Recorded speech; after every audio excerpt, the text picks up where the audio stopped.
আমি তো সাথে সাথে দোকান খোলার সাথে সাথে ওনাদেরকে ডাক দিয়েছি। আমি মোহাম্মদ শৌকত হোসেন আরিফ, চরকলা কেন্দ্রীয় ছাত্রদলের সাবেক সহসভাপতি, বর্তমান চরকলা কেন্দ্রীয় ছাত্রদলের সভাপতি প্রার্থী। আসলে আমার দোকানের যে অবস্থা দেখতেছেন, এটা আরও বিগত আওয়ামী লীগের আমলও দুইবার হয়েছে। এখন গত পরশু দোকান খুলি, সকাল 8টায় দোকান খুলি। দোকান খোলার পর দেখি দোকানের এই অবস্থা, পিছনে দরজা খোলা। আসলে আমার কথা হচ্ছে, যদি চোর হয় চোরে টাকা পয়সা বা ক্যাশ হাতিয়ে নিবে, টাকা পয়সা ফাইলে নিয়ে যাবে। আর চোর তো এভাবে মালামাল ক্ষতি করতে পারে না, মালামাল নষ্ট করতে পারে না।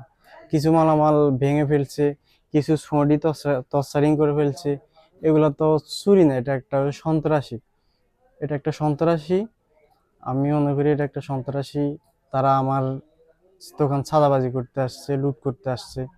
এবং আমার সাথে দীর্ঘদিন পর্যন্ত, গত 5 আগস্টের পর যে দুইজনের সাথে আমার দ্বিধাদ্বন্দ্ব হয়, বিজ্ঞ আদালতে তাদের নামে আমার মামলা আছে।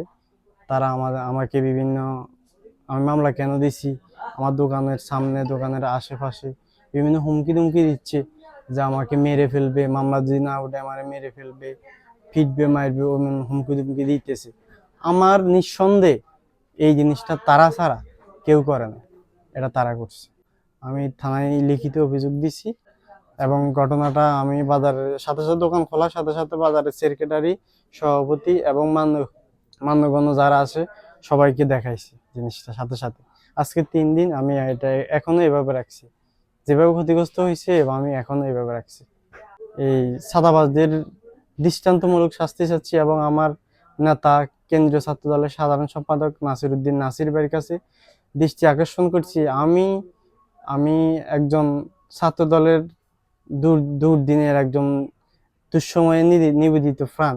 আমার এই সুসময়ে এসে আমার বিরুদ্ধে কেন এত হয়রানি, কেন এত আমার বিরুদ্ধে সাদাবাজি মাস্তানি। আমি নাসির ভাইয়ের প্রতি দৃষ্টি আকর্ষণ করছি, আপনি একটু জিনিসটা প্রশাসনকে এবং আপনার মাধ্যমে জিনিসটা একটু ভালো করে দেখেন।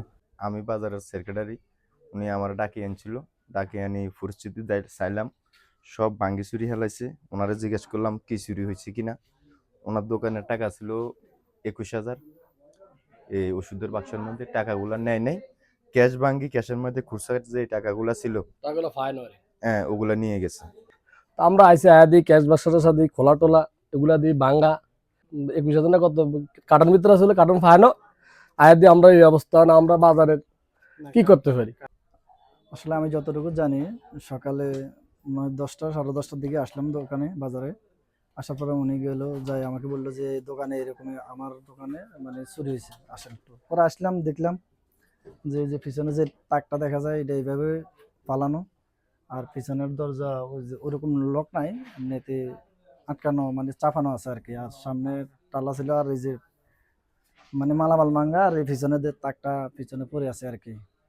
আর সেতটুকু দেখলাম, তাক তো এরকম ভাঙেনি। চুরি করলে তো ভাঙার কথা না, এটা আর কি।